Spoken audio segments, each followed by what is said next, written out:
এইসব ভক্তরা বিশ্বাস করেন রোগ ব্যাধির দেবতা হলেন শীতলা মা। তাই সবাই মিলে নিষ্ঠা ভক্তির সঙ্গে প্রতি বছর শীতলা মায়ের আরাধনায় ব্রতী হন। অনেক ভক্ত বিশ্বাস করেন রোগ ব্যাধির দেবতা হলেন শীতলা মা। তাই ভক্তি ভরে নিষ্ঠার সঙ্গে শীতলা মায়ের আরাধনা হলে দেবী প্রসন্ন হন। দেবী প্রসন্ন হলে ঘরে ঘরে রোগ ব্যাধি দূর হয় বলে একদল ভক্ত বিশ্বাস করেন। বর্তমান সময়ে চারদিকে এমন পরিস্থিতি যে ঘরে ঘরে রোগ ব্যাধি, ডাক্তার, ওষুধের দোকান, এই পরীক্ষা সেই পরীক্ষা করতে করতেই মানুষের ত্রাহি মধুসূদন অবস্থা। এর মধ্যে এবার চিকিৎসা ব্যবস্থায় এত দুর্নীতি এবং পাশবিক কাজকর্ম শুরু হয়েছে যে সাধারণ মানুষ দিশেহারা। সামান্য জ্বরের রোগী পেলেও আজকাল ডাক্তার নামক কিছু নরপশু, ওষুধ ব্যবসায়ী এবং ল্যাবরেটরির মালিকেরা সেই রোগীকে চিকিৎসার নামে এক কোপে মুরগির গলা কাটার মতন নৃশংস সব কাজ করে চলেছেন বলে অভিযোগ। এই পরিস্থিতিতে মুক্তি পেতে একদল মানুষ ঈশ্বর আরাধনায় বেশি করে মেতে উঠেছেন। বসন্তের এই সময় প্রাচীন যুগ থেকে শীতলা পুজো হয়ে আসছে। অধ্যাত্মবাদীরা বিশ্বাস করেন বসন্তের এই সময় বসন্ত রোগ দেখা যায়, আর সেই বসন্ত রোগ দূর করতে মা শীতলার কাছে মন থেকে করজোরে প্রার্থনা করলে দেবী ভক্তের আর্জি শোনেন। শুধু বসন্ত রোগ কেন, যে কোনো রোগব্যাধি দূর করার দেবী হলেন শীতলা মা। ভক্তদের দাবি বিশ্বাসে মেলায় বস্তু, তর্কে বহুদূর। ডাক্তারের কাছে গিয়ে লক্ষ লক্ষ টাকা খরচ করলেও আজকাল ডাক্তারেরা রোগ ব্যাধি ধরতে পারে না, রোগ দূর হয় না। সেখানে একটু ফুল বেলপাতা দিয়ে অন্তরে নিষ্ঠা ভক্তি দিয়ে দেবী শীতলা মাকে তুষ্ট করলেই সব রোগ পিছু হটবে। সেই বিশ্বাস থেকেই শনিবার 22শে মার্চ শিলিগুড়ি চয়নপাড়ার পাইপলাইনে শীতলা পুজোর আয়োজন করা হয়। এবার সেই পুজো 22 বছরে পদার্পণ করল। পুজো উদ্যোক্তাদের তরফে পুরোহিত শম্ভু ভট্টাচার্য বলেন, 22 বছর আগে তারা 3 বন্ধু মিলে শীতলা মায়ের পুজো শুরু করেন। এলাকায় তখন খুব বসন্ত রোগের প্রাদুর্ভাব দেখা দিয়েছিল। নিষ্ঠা ভক্তির সঙ্গে শীতলা মায়ের পুজো শুরু হলে আশ্চর্যজনকভাবে এলাকায় সেই বসন্ত রোগের প্রাদুর্ভাব বিদায় নেয়। সেই থেকেই এলাকার সকলের মন প্রাণ ঢেলে সেই পুজোয় অংশ নিচ্ছেন। শনিবার সেই পুজোয় সকলে অঞ্জলি প্রদান করেন। সকলের মধ্যে প্রসাদও বিতরণ করা হয়।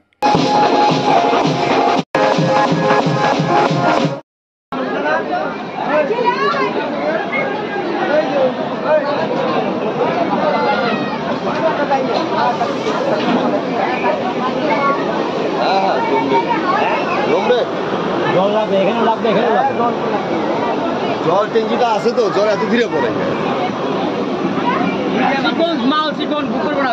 এর জন্যই তো বললাম না। খুব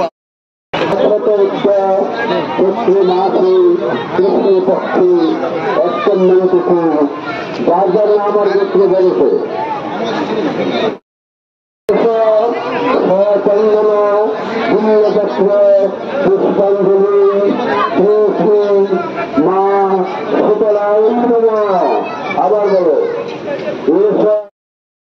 পুষ্পাঞ্জলি নম শ্রী মা শীতলায় নমঃ।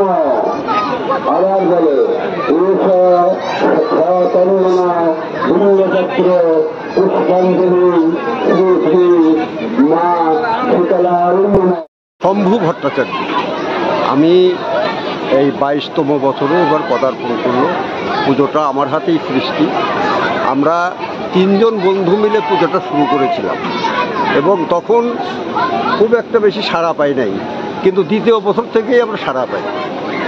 এইবার কয়েকটা বছর ধরে যতদিন পর্যন্ত যে মাখন ঘোষ পূজার হালটা হাতে ধরেছে ততদিন পর্যন্ত মানে আমরা ভাবতেই পারিনি যে আমাদের এখানে কি পরিমাণ ডেভেলপ হচ্ছে।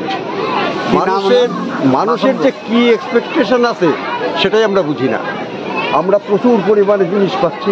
আমাদের এখানে যারা আছে সবাই আমাদের এখানকার সদস্য, লিখিত কোনো সদস্য কেউই না, কিন্তু অলিখিত সদস্য সবাই। এখানকার সবাই মিলে যে হারে আমাদের সাহায্য করছে, মানে আমাদের মানে কি মা শীতলা দেবীর আশীর্বাদে আমরা যে হারে এখানে সাহায্য পাচ্ছি তাতে আমাদের পরিপূর্ণভাবে পূজা হয়ে যাচ্ছে। এখন আমাদের এই পূজাটা এমন একটা পর্যায়ে চলে গেছে, আমরা মনে হয় যে পূজা যদি না করে তাহলে পাবলিক আমাদের পিটাবে। আমরা এমন একটা পর্যায়ে চলে গেছি, মানে পাবলিকই আমাদের জিজ্ঞেস করে যে আপনাদের পূজা পাবে। এটা কোন জায়গা? এটা হলো মধ্য চয়নপাড়া। নাম কি আপনাদের? আমাদের এখানে মনসা মন্দির, নিয়ার পাইপলাইন মনসা মন্দির, শীতলা মন্দির নিয়ার পাইপলাইন শীতলা মন্দির। কেন এই শীতলা পূজাটা করা হচ্ছিল কেন? সেবার একটু পক্স বেশি হয়েছিল। হ্যাঁ, সেবার একটু পক্স বেশি হয়েছিল, বসন্ত রোগ বেশি হয়েছিল। আমরা 3 জন বন্ধু মিলে, কে? আমি, সুদীপ সাহা, আর এখানে আছে বুলবুলি সাহা, নিখিল সাহা, বেশ আমরা কয়েকজন ছিলাম। আচ্ছা, পরবে এরাও ছিল এই যে বাসু মহাদেব যারা যারা আছে এখানে যারা যারা আছে যে কালা ওরা সবাই ছিল। এটা কেউ আমাদের পুরনো একজন লোক, এদেরকে নিয়েই পুজোটা শুরু করার পরে আমরা সত্যি সুফল পাই। সুফল পাওয়ার পরে একটা মনের বিশ্বাস, আমরা মনের থেকে একটা বিশ্বাস পাচ্ছি মা শীতলার কৃপায় আমরা সত্যি খুব ভালো এবং সেইভাবেই আমরা পূজা করে আসছি। এখন আমাদের 3-4 হাজার লোকের প্রসাদ খাওয়ানো কোনো ব্যাপারই না এবং লোকে এতটা আমাদের সাহায্য করে।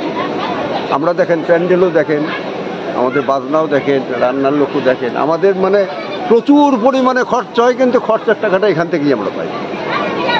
কয়দিন চলবে এটা? একদিনই না, এটা একদিনই চলবে। কালকে আমরা রামমঙ্গল কীর্তন দেবো, কালকে একপালা রামমঙ্গল কীর্তন হবে, তারপরেই আমরা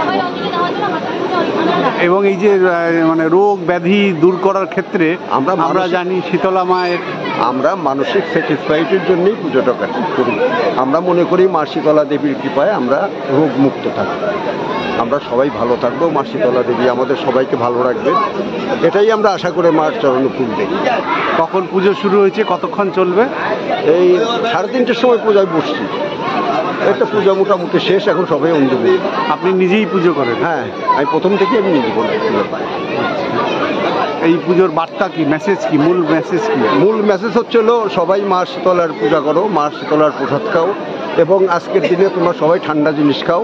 মা শীতলা তোমাদের অবশ্যই নিরোগ করবে। মা শীতলা হলো সর্বরোগের দেবী।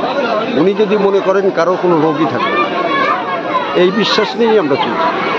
আজকাল তো ঘরে ঘরে রোগ ব্যাধি হয়। হ্যাঁ, রোগ ব্যাধি হচ্ছে, কিন্তু যাদের ঘরে রোগ ব্যাধি হচ্ছে আমার মনে হয় তারা সম্পূর্ণ মানে দেবতার উপরে আস্থা রাখতে পারে, কিছুটা দায়ী তারাও আছে। আজকে কি তিথিও আজকে? না, তিথি নেই। আমাদের পূজার নিয়ম হচ্ছে হলো প্রতি চৈত্রী মাসের 2য় অথবা 1ম শনিবার। আচ্ছা, এর ভিতরেই আমরা পুজোটা করি, তবে কৃষ্ণপক্ষ থেকে করি। আজ কৃষ্ণপক্ষের রোজ করি, কৃষ্ণপক্ষ থেকে আমরা পুজোটা করি। ঠিক, আর কিছু বলবেন? না, আর কিছু বলার নাই। সবার কাছে আবার একান্ত নিবেদন, সবাই মিলে আসবেন, মাকে দর্শন করবেন, সবাই প্রসাদ নেবেন এবং সবাই নিরোগ কামনা করবেন। মায়ের শরণে আসেন, সবাই সুস্থ থাকেন। আপনি কিছু বলেন? ইনি হচ্ছে আমাদের ডাইরেক্টর। হ্যাঁ, ঠিক আছে, থ্যাংক ইউ।